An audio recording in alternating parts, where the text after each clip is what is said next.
फिर उसके बाद आप देखें कि मिर्ज़ा जी ने यह उन्वान कायम किया, सैयदना अली की खिलाफत राशिदा 100% हक पर थी। यह मिर्ज़ा जी ने उन्वान कायम किया। अच्छा, ऐसे ही ज़रा जहनों में ख्याल लेकर आएँ आप हज़रात जितने यहाँ पर बैठे हैं, अब तक की उनकी जो उम्र और तजुर्बा है उसके मुताबिक कोई अब तक ऐसा आदमी देखा है जो अली रज़ी अल्लाह तआला अन्हु को खुलफा राशिदीन में से खारिज मानता? देखा है? किसी के बारे में सुना है? तारीख़ एतबार से सुना कि फ़लाँ आदमी अमीरुल मोमिनीन अली बिन अबी तालिब रज़ी अल्लाह तआला अन्हु को खुलफा राशिदीन में से खारिज मानता था? नहीं है, भी नहीं।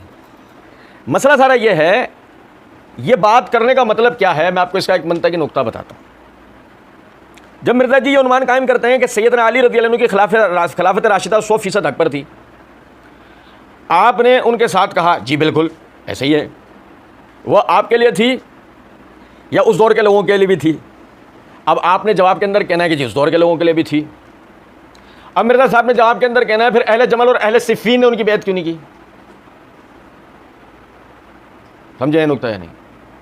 कि अगर खिलाफत राशिदा 100% हक पर आप तस्लीम कर रहे हैं उनकी थी, तो फिर अहले जमल और अहले सिफ़ीन ने जो उनकी बेत नहीं की, तो 100% हक पर जो खलीफा राशिद हैं उसकी बेत ना कर कर वो हजरात क्या हुए? ये है इसका मंतकी नतीजा। ये समझ रहे हैं कुछ बात को नहीं? अच्छा, अब मैं आपको यहां से एक बात बताऊं, नुक्ता बहस को समझें। नुक्ता बहस ये नहीं है कि सैयदना अली रज़ी अल्लाह तआला अन्हु की खिलाफत राशिदा 100% हक पर थी। नुक्ता बहस ये है कि सैयदना अली रज़ी अल्लाह तआला अन्हु की खिलाफत का इनेकाद अला मिनहाज नबुव्वा हुआ था या नहीं, ये है बहस का नुक्ता। बहस का नुक्ता ये नहीं है कि आपकी खिलाफत हक पर न थी, आपकी खिलाफत 100% हक पर थी, लेकिन जो इब्तिदा में उसका इनेकाद जिस तरीके से हुआ है वो अला मिनहाज नबुव्वा था या नहीं, बहस ये है। अहले जमल और अहले सिफ़ीन का शिकवा ये था,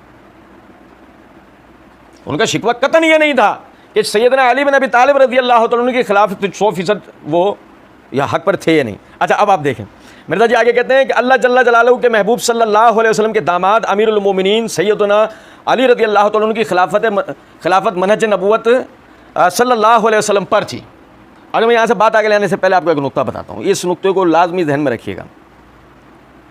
देखें, मिर्ज़ा जी ने सफ़ा नंबर 1 के ऊपर ये नुक्ता है राफ़ज़ियत के रद्द के तहत, नुक्ता नंबर जो 4 है उस पर हदीस जिक्र की है मोहम्मद बिन हनफिया रहमतुल्लाह अलैह के उन्वान से। सही है? अब यहाँ ज़रा गौर कीजिएगा कि जब सैयदना उस्मान रज़ी अल्लाह तआला अन्हु का नाम आ रहा है ना, तो मिर्ज़ा जी ने ना तो कोई दामाद रसूल लिखा है, ना कोई अमीरुल मोमिनीन लिखा है, कुछ भी नहीं लिखा है। लेकिन इसी पर आप देखें कि नीचे ऊपर जब सैयदना अली रज़ी अल्लाह तआला अन्हु का नाम आया तो साथ में अमीरुल मोमिनीन लिखा हुआ है। अच्छा, इसी तरीके से अब आप यहाँ देखें कि जब मिर्ज़ा जी ने यहाँ पर अल्लाह के महबूब सल्लल्लाहु अलैहि वसल्लम के दामाद अमीरुल मोमिनीन सैयदना अली बिन अबी तालिब रज़ी अल्लाह तआला अन्हु की खिलाफत मनहज नबुव्वत पर थी, ये उन्वान कायम कर लिया, दामाद रसूल, बेहतरीन।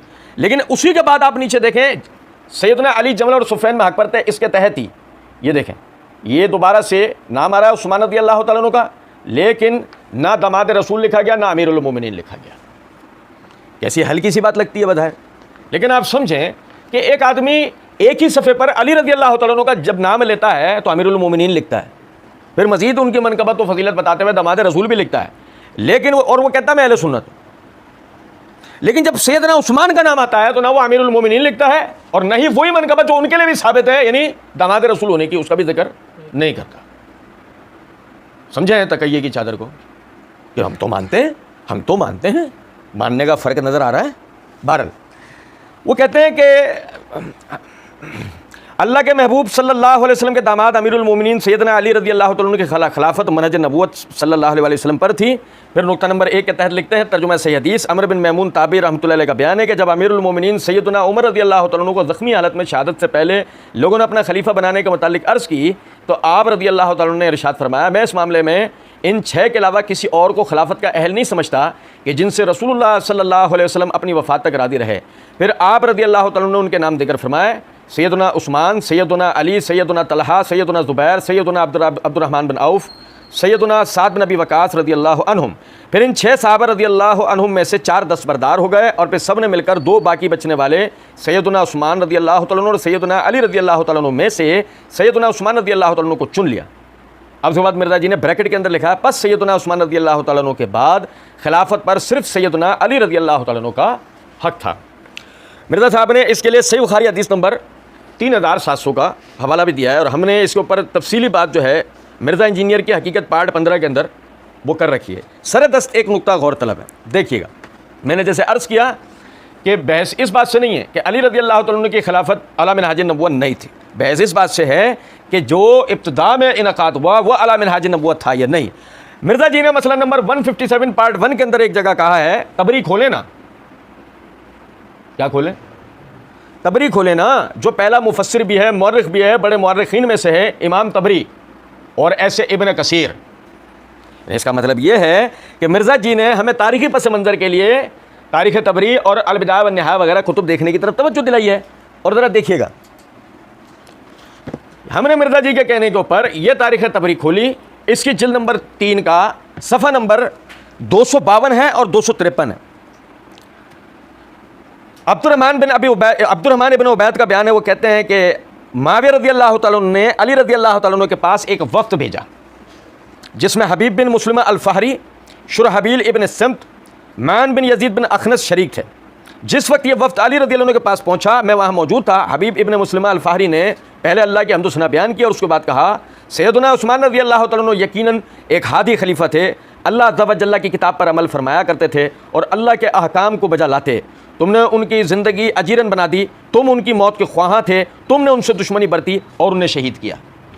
अब ए अली, अगर तुम ये कहते हो कि तुमने उस्मान को कत्ल नहीं किया तो कातिलीन उस्मान को हमारे हवाले कर दो ताकि हम उन्हें उस्मान के किसास में कत्ल कर दें। नीज़ आप ये खिलाफत लोगों की राय पर छोड़ दीजिए ताकि वो आपस में मशवरा करके जिसे चाहे खलीफा बना लें। इस पूरे पैरा के दीगर उन्वानात और दीगर एतराज़ात से हमें बहस नहीं है, क्योंकि हमने सहाबा बहैसियत हुक्मरान उम्मत में इस पर तफसीली कलाम किया है। सिर्फ एक नुक्ते पर तवज्जो दिलाना मकसूद है जो इस वक्त हमारा मौजू है कि अगर सैयदना अली रज़ियल्लाहु तआला अन्हु का इब्तिदा के अंदर खिलाफत अला मिनहाज नबुव्वत मुनक्कद हुई थी तो वो जुर्रत भी कर सकते थे ये बात कहने की कि आप खिलाफत लोगों के शूरा की मुशावरत पर छोड़ें ताकि वो शूरा की मुशावरत के तहत खलीफा बनाए। वो ये जुर्रत कर सकते थे, सवाल ही नहीं पैदा होता। अच्छा, फिर इसी तरीके से देखें, यह तारीख़ इब्न कसीर अल बिदाया व निहाया, इसकी ये जिल्द नंबर 7 का सफ़ा नंबर 445 और 446 है। वो कहते हैं कि सैयदना उस्मान रज़ियल्लाहु तआला अन्हु की शहादत के बाद मदीना इस पोजीशन में रहा कि गाफ़की बिन हर्ब उसका अमीर था और वह इस आदमी को तलाश करते रहे जो अमीर के क़याम के बारे में उनकी बात मान जाए। और मिस्र के रहने वाले वो सैयदना अली रज़ियल्लाहु तआला अन्हु से इसरार करते रहे और वो अली उनको छोड़कर बागात की तरफ भागते रहे। और कूफ़ी हज़रत ज़ुबैर बिन अव्वाम को तलाश करते रहे और आपको ना पाते, और बसरी वो हज़रत तलहा को तलाश करते फिरते और वो उनकी बात ना मानते। बस उन्होंने बाहम मशवरा करके कहा हम इन तीनों में से किसी को हाकिम मुकर्रर नहीं करेंगे, और वो हज़रत साद बिन अबी वकास के पास गए और कहने लगे आप अहले शूरा में से हैं, आप अहले शूरा में से हैं। मगर उन्होंने भी इनकी बात ना मानी। फिर वो हज़रत अब्दुल्लाह बिन उमर रज़ियल्लाहु तआला अन्हु के पास गए, मगर उन्होंने भी इनकार कर दिया और अब वो बहुत ज़्यादा अपने मामले में हैरान हो गए। कहने लगे अगर हम उस्मान को कत्ल करने के बाद